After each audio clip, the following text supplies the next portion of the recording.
Hello students, एक बार फिर आपका स्वागत है आपके अपने YouTube channel smart study classes पर। प्यारे बच्चों, इससे लास्ट वीडियो के अंदर हम आपको क्लास 12th का चैप्टर नंबर 6 अवकलन के अनुप्रयोग के ऑब्जेक्टिव टाइप कुछ क्वेश्चंस बच्चों प्रोवाइड करा चुके थे। कुछ क्वेश्चंस और हैं, आज हम उन्हें बच्चों कराने वाले हैं। इनमें बच्चों ऑब्जेक्टिव और अति लघु दोनों ही सम्मिलित हैं। बच्चों, हो सकता है आज आपको थोड़ा आवाज़ की प्रॉब्लम हो, क्योंकि मेरा थोड़ा गला ख़राब है, तो इस वजह से आवाज़ आने में थोड़ी दिक्कत हो सकती है, इसलिए ध्यान से सुनिएगा, ठीक है। मैं थोड़ा स्लो बोल रहा हूँ क्योंकि बोला नहीं जा रहा है, आवाज़ में प्रॉब्लम है। ओके बच्चों, चलिए। आवाज़ में प्रॉब्लम नहीं, मतलब गले में प्रॉब्लम है, तो गले में प्रॉब्लम होने की वजह से आवाज़ सही नहीं निकल पा रही है। ओके बच्चों, चलिए। तो बच्चों, हमने आपको कुछ तो क्वेश्चन करा ही दिए थे, है ना। कुछ और हैं, इन्हें देख लेते हैं। इसमें बच्चों हमसे कहा है कि एक परिवर्तनशील घन की कोर 3 सेंटीमीटर प्रति सेकंड की दर से बढ़ रही है। यानी एक घन है, एक क्यूब है, उसकी जो कोर है, ठीक है, कोर मतलब उसकी घन की जो भुजा है, उस भुजा की जो लंबाई है वो 3 सेंटीमीटर प्रति सेकंड की दर से बढ़ रही है, परिवर्तन हो रहा है उसमें, ठीक है। तो लिख लेते हैं, घन की कोर में परिवर्तन दे रखा 3 सेंटीमीटर प्रति सेकंड। तो यहाँ पहले मान लेते हैं बच्चों, माना घन की कोर बराबर x सेंटीमीटर। अब दिया क्या है प्यारे, हमें दिया है घन की कोर में परिवर्तन। घन की कोर में परिवर्तन बच्चों हमें दे रखा है। घन की कोर में परिवर्तन क्या दिया है बच्चों, हमें दे रखा है घन की कोर में परिवर्तन 3 सेंटीमीटर प्रति सेकंड, यानी dx बटे dt बराबर 3 सेंटीमीटर प्रति सेकंड, ठीक है बच्चों। ये घन की कोर में हमें परिवर्तन दिया है और हमसे कहा है ज्ञात कीजिए कि घन का आयतन किस दर से बढ़ रहा है जबकि कोर 10 सेंटीमीटर लंबी है। अब घन की कोर की लंबाई हमने x मानी थी, ये हमें 10 सेंटीमीटर दे रखी है, यानी x और बराबर हमें दिया है 10 सेंटीमीटर, ठीक है। घन की कोर x बराबर हमें दे रखा है 10 सेंटीमीटर, ऐसा कर लेते हैं, ठीक है प्यारे, ये चीज़ है। और घन की कोर में परिवर्तन dx बटे dt हमें दे रखा है। अब बोल रहे हैं कि उसके आयतन में किस दर से परिवर्तन होगा, ये पूछा है बच्चों। तो देखिए बच्चों, सिंपल सी बात है यार, अगर घन है हमारे पास, घन, ठीक है, ये घन है, क्यूब है, इस तरीके से, ठीक है प्यारे।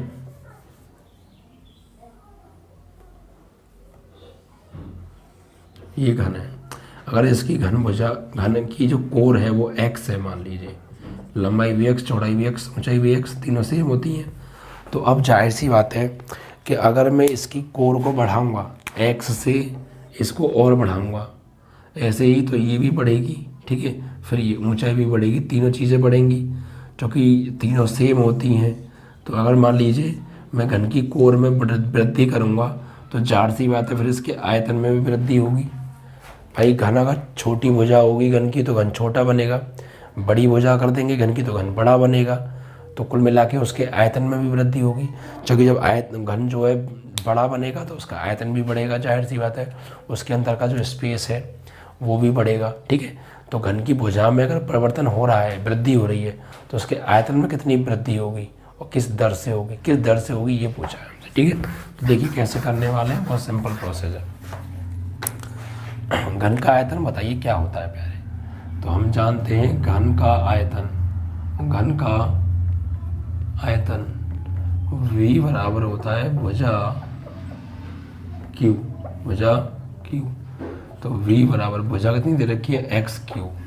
अब इसका कर दीजिए आप अवकलन, तो t के सापेक्ष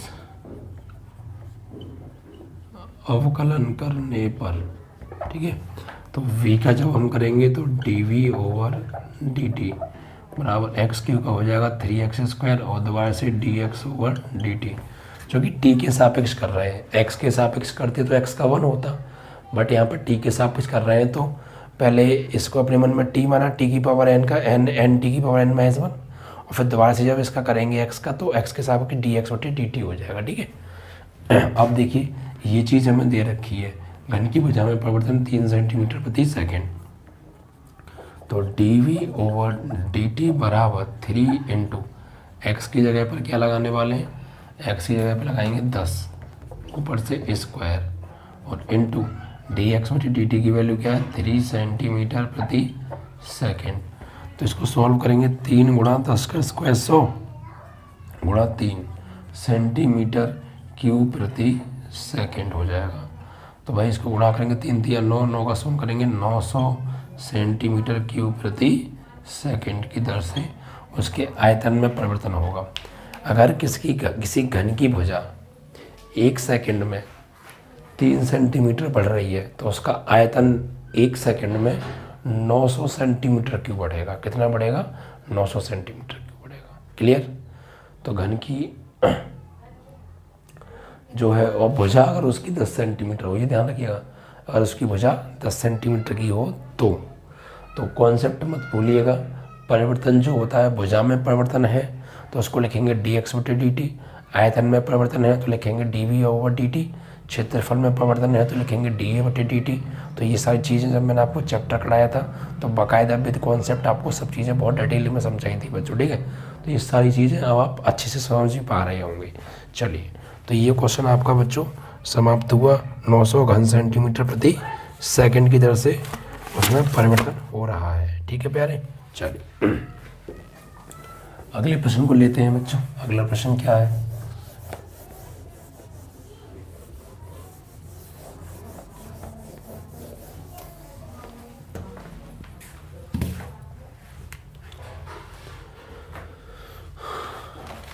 देखिए बच्चों, अगला जो प्रश्न है वो ये है, एक गुब्बारा जो सदैव गोलाकार रहता है, मतलब एक गुब्बारा है वो कैसा रहता है, गोलाकार, गोले के आकार का है, 3D। ठीक है भाई। अब त्रिज्या परिवर्तनशील है, यानी उसकी जो त्रिज्या है वो परिवर्तनशील है, यानी त्रिज्या बदलती रहती है उसकी। त्रिज्या के सापेक्ष गुब्बारे के आयतन के परिवर्तन की दर ज्ञात कीजिए।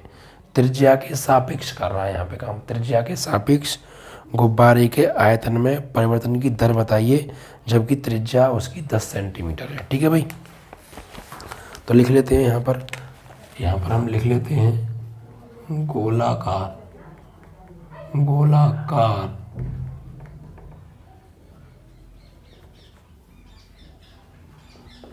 गुब्बारे का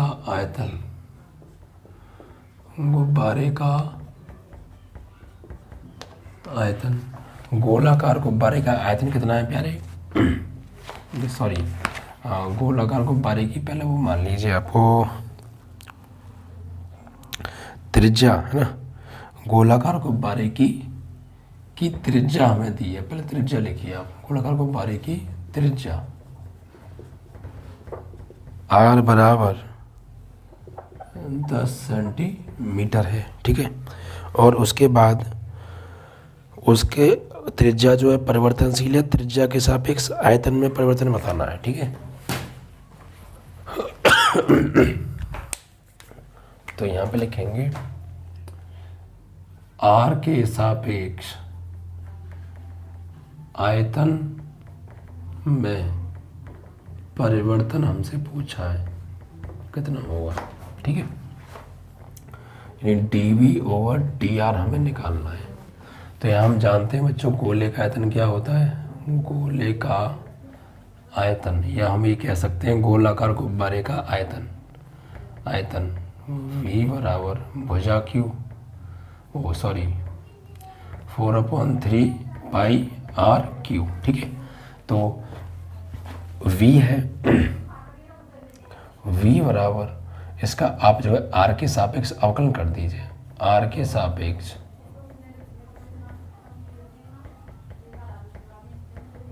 अवकलन करने पर, ठीक है पहले देखिए dv ओवर dr बराबर 4/3 पाई आर क्यू का अवकलन करेंगे तो 3r² ठीक है। और आर के सापेक्ष कर रहे हैं तो अगेन आर का क्या होगा 1 होगा, 3 से 3 कट गया, तो dv/dr बराबर 4 पाई आर स्क्वायर। आर की वैल्यू कितनी है प्यारे, तो जो आर की वैल्यू है वो है 10, ऊपर से स्क्वायर, तो 4 पाई 10 का स्क्वायर हो गया प्यारे 100, तो 100 का 4 में करेंगे कितना हो जाएगा बच्चों, 100 का अगर हम 4 में करेंगे तो हो जाएगा ये तुम्हारा 400, ठीक है, पाई सेंटीमीटर क्यूब प्रति सेंटीमीटर, जो कि आर के सापेक्ष किया है।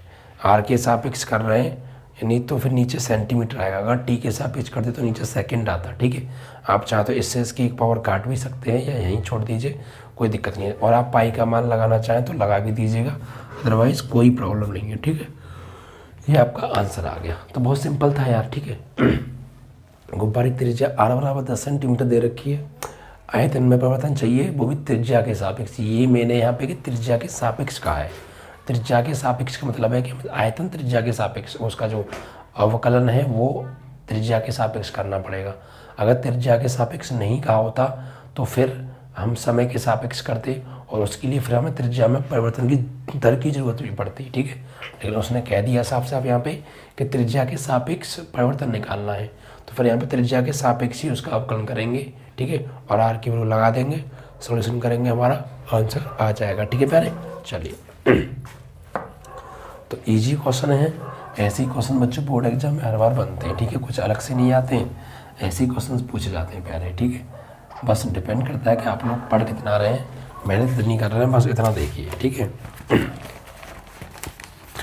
इसके बाद बच्चों अगला प्रश्न क्या है, देखिए उसको पढ़ते हैं। इसमें देखिए बच्चों हमें क्या दे रखा है, यहाँ पर बच्चों हमसे कहा है कि एक स्थिर झील में एक पत्थर डाला जाता है और तरंग वृत्तों में 4 सेंटीमीटर प्रति सेकंड की गति से चलती हैं। तरंग जो होती हैं वो वृत्तों में 4 सेंटीमीटर प्रति सेकंड की दर से बदलती है, ठीक है प्यारे। अब आगे क्या कह रहा है, देखिए आगे बोल रहा है जब वृत्ताकार तरंग की त्रिज्या 10 सेंटीमीटर है तो उस क्षण घिरा हुआ क्षेत्रफल कितनी तेजी से बढ़ रहा होगा। मतलब ये कह रहे हैं कि एक झील है, स्थिर झील का मतलब ये है कि उस झील में पानी ठहरा हुआ है, मतलब ऐसा नहीं है कि पानी आगे की ओर बह रहा हो या पीछे की ओर बह रहा हो या कहीं चल रहा हो, नहीं, पानी जैसा होता है ना कि एक तालाब होता है, एक गड्ढे के अंदर भरे हुए पानी, वो पानी का बहाव नहीं होता, वो रुका हुआ पानी होता है। तो उसमें आपने देखा भी होगा, प्रैक्टिकल भी क्या होगा, जब हम कोई पानी भरा हुआ होता है तालाब टाइप का या पोखर टाइप का, तो उसमें जब हम पत्थर डालते हैं तो जैसे ही हम पत्थर उसमें फेंकते हैं, जैसे ही वो पत्थर उस पानी में गिरता है तो आपने वहाँ पर देखा होगा कुछ विक्षोभ टाइप का उत्पन्न होता है, मतलब कि वहाँ पर वो पानी हिलता है, तो पानी जो हिलता है वो वृत्ताकार शेप में हिलता है और ऐसा लगता है कि वो तरंगें जो हैं पीछे की ओर बड़ी होती जा रही हैं। तो ऐसी स्थिति यहाँ पैदा हो रही है बच्चों। जब पत्थर डालेंगे जब हम झील में तो वृत्ताकार जो त्रिज्या है, वृत्ताकार जो क्षेत्रफल है वो बढ़ता जा रहा है ना, ऐसे कुछ बोल रहा है। एक स्थिर झील में पत्थर डाला जाता है और तरंग वृत्तों में 4 सेंटीमीटर प्रति गति चलती है, मतलब तरंग की जो तरंग वृत्त हैं, जो वृत्त की तरंगें हैं वो 4 सेंटीमीटर प्रति सेकंड की दर से बढ़ रही हैं, ठीक है, बदल रही हैं, ये हमें दे रखा है। कुल मिला के मतलब तरंग बढ़ रही है का मतलब है भाई देखो पत्थर डाला तो कुछ ऐसे हो रहा है, फिर ये बढ़ रहा है, तो ये बढ़ रही हैं, तो ये कब बढ़ रही होंगी, जब त्रिज्या बढ़ रही होंगी। पहले त्रिज्या इतनी थी, फिर इतनी हुई, फिर इतनी हुई, और जैसे त्रिज्या बढ़ेगी वैसे वैसे क्षेत्रफल बढ़ेगा। तो कुल मिला के त्रिज्या में परिवर्तन दे रखा है हमें, ठीक है, त्रिज्या में परिवर्तन। चलिए तरंग वृत्तों की त्रिज्या, तो माना यहाँ लिख लेंगे नेक्स्ट, माना तरंग वृत्तों की त्रिज्या बराबर आर। अब यहाँ तरंग वृत्तों की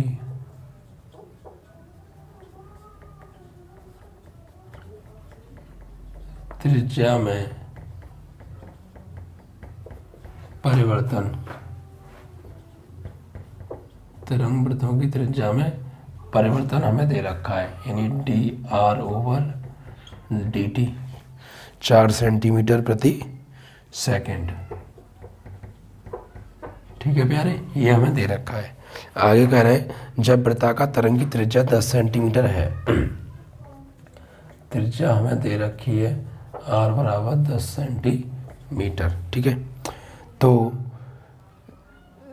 उस क्षण घिरा हुआ क्षेत्रफल कितनी तेजी से बढ़ रहा होगा, यानी क्षेत्रफल में परिवर्तन पूछा है। ठीक है, क्षेत्रफल किस दर से बढ़ेगा अगर उसकी त्रिज्या में 4 सेंटीमीटर प्रति सेकंड की दर से वृद्धि हो रही है तो यहाँ पे भाई क्षेत्रफल निकाल लेंगे पहले तो वृत्त का क्षेत्रफल, जो कि वो वृत्ताकार शेप में आगे बढ़ती हैं तरंग वृत्तें जो होती हैं, तो ये होगा a बराबर पाई आर स्क्वायर। यहाँ पर आप t के सापेक्ष कर दीजिए अवकलन, t के सापेक्ष अवकलन करने पर तो dA ओवर dt बराबर पाई आर स्क्वायर का क्या होगा 2r और dr ओवर dt। ठीक है, क्योंकि r का अगेन करेंगे t के रेस्पेक्ट में, तो dA ओवर dt बराबर ये हो जाएगा 2 पाई r और dr ओवर dt की वैल्यू क्या है प्यारे 4। तो सॉल्व करेंगे तो ये जाएगा 4 दूनी 8 पाई और इंटू r की वैल्यू क्या है प्यारे 10 दे रखा, इतना सेंटीमीटर स्क्वायर प्रति सेकंड।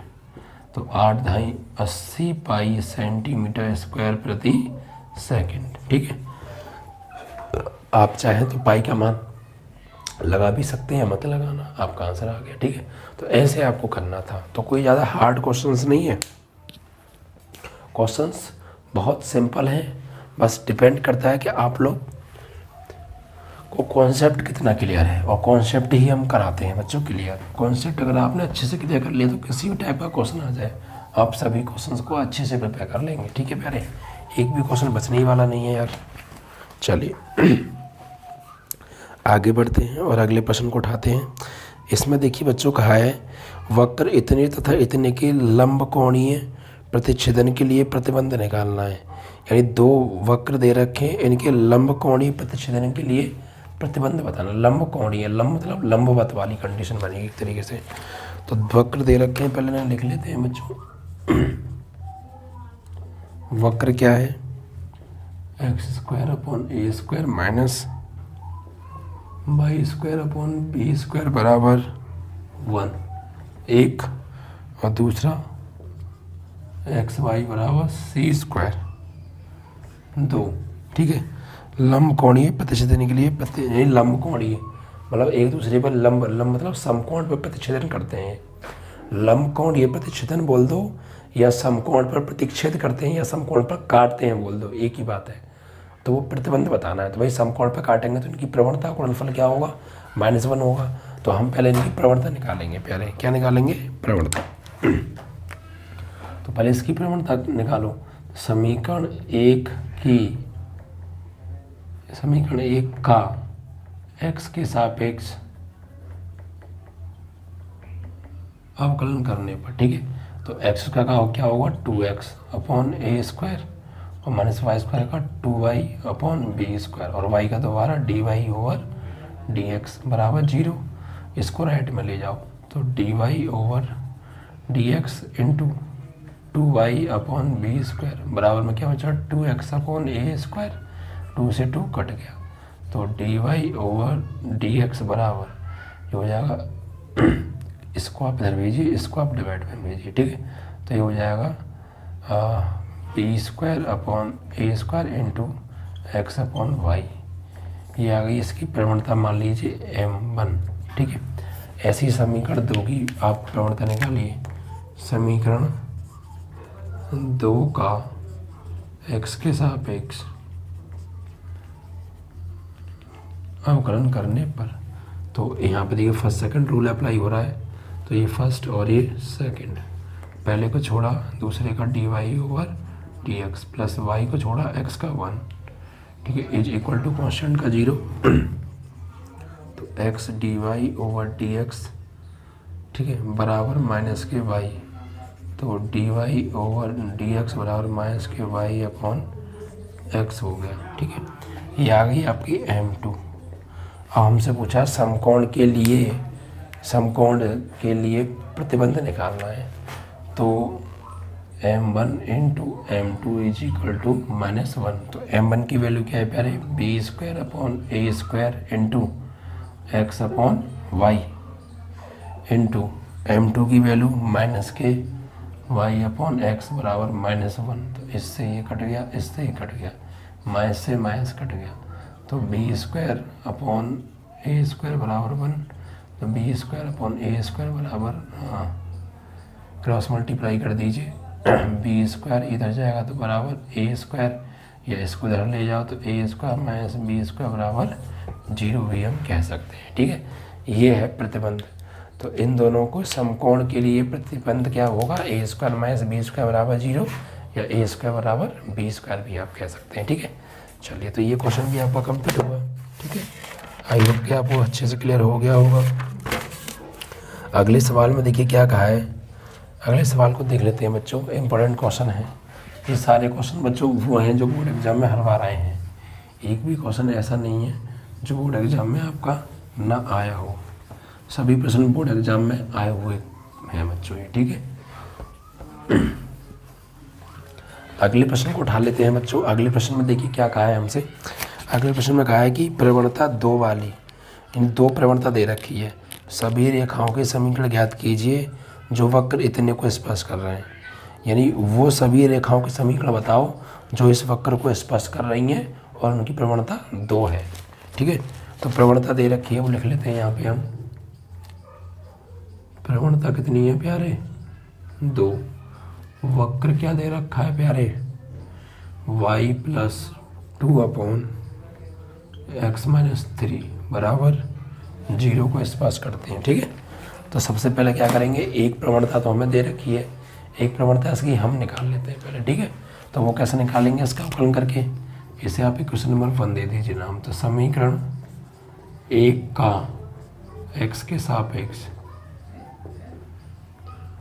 अवकलन करने पर, तो देखिए प्यारे यहाँ पर जब हम इसका अवकलन करेंगे तो y का क्या होगा, dy/dx, और प्लस इसका होगा अंश बटे हर, तो हर का वर्ग, हर को छोड़ा अंश 2 का अवकलन 0, माइनस 2 को छोड़ा हर का अवकलन, तो x का 1 इसका 0 बराबर 0। तो dy/dx बराबर, यहाँ पे कितना हो गया, ये तो 0 हो गया, या -2 बन जा, -2 अपॉन x-3 का होल स्क्वायर बराबर 0। इसे राइट में ले जाओ तो dy/dx बराबर 2 अपॉन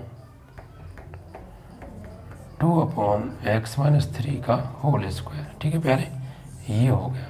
इसे डाल दीजिए, ये आ गई आपकी प्रवणता m, और एक प्रवणता हमें दे रखी है, दोनों ही आपस में क्या हो जाएंगी, बराबर, यानी 2 अपॉन x-3 का होल स्क्वायर बराबर 2। तो 2 से 2 कट गया, तो x-3 का होल स्क्वायर बराबर 1।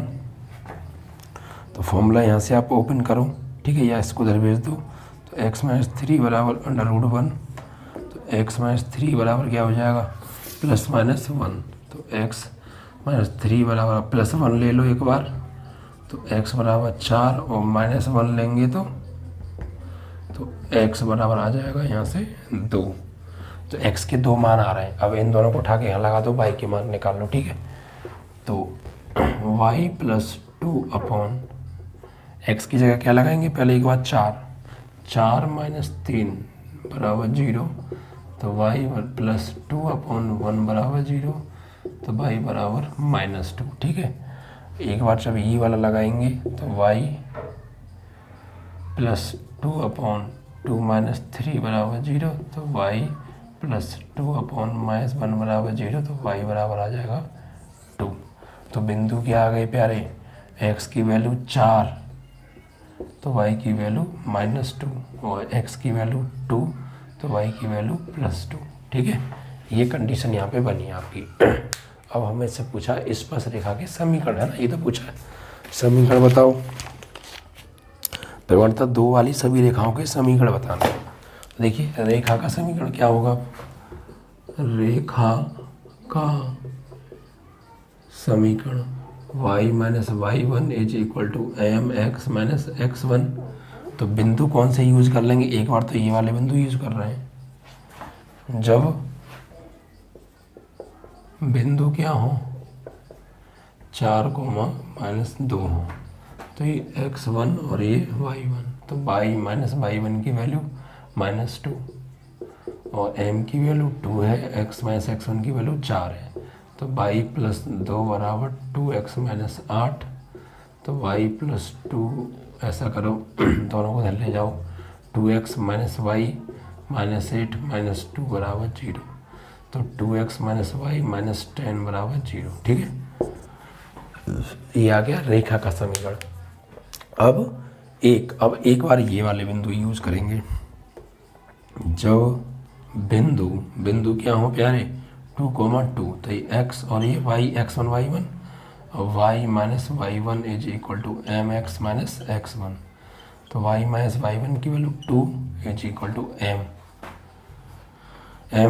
की वैल्यू 2 है और x माइनस x1 की वैल्यू 2 है, तो y माइनस 2 बराबर 2x माइनस 4, तो 2x माइनस वाई इधर जाएगा तो -2 बराबर 0 बचेगा। ठीक है भाई, तो ये वो दो रेखाओं के समीकरण है जो इनकी परिवर्तनता तो 2 है और इस वक्र को क्या कर रही हैं, स्पर्श करके जा रही हैं। ठीक है प्यारे, चलिए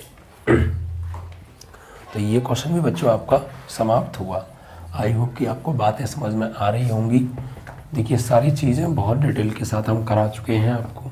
ठीक है, ये चीज़ें तो अब मान लीजिए आपका रिवीजन सा चल रहा है और हर टाइप के क्वेश्चन हम आपको प्रोवाइड करा रहे हैं। अनशॉर्ट पेपर करा चुके हैं, शॉर्ट क्वेश्चन करा रहे हैं, लॉन्ग क्वेश्चन करा रहे हैं, सारी चीज़ हम आपको बच्चों प्रोवाइड कर चुके हैं। अब आपका दायित्व बनता है कि आप अच्छे से बस अपनी तैयारी करें। ओके बच्चों।